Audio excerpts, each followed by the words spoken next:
Shalom from Israel. I'm Yankami, and we're in Kiryat Ikram. Today is Tu B'Shvat, which means the new year for trees. Tu B'Shvat reminds us of new beginnings, growth, and God's promises. The Bible speaks of a time when the land of Israel will bloom again, when trees will be planted and bring life and healing. Today we see that promise coming to life. Here on this therapy farm, we are planting trees in the garden, a place where children can find peace, stability, and healing.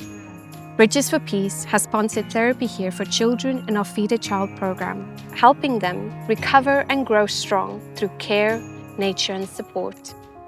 Just like these trees, children need love, nourishment, and the time to heal. What we plant today will shape their future. Would you like to help children receive therapy, healing?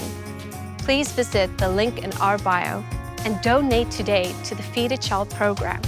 Together, we can help these children grow and thrive. Happy New Year!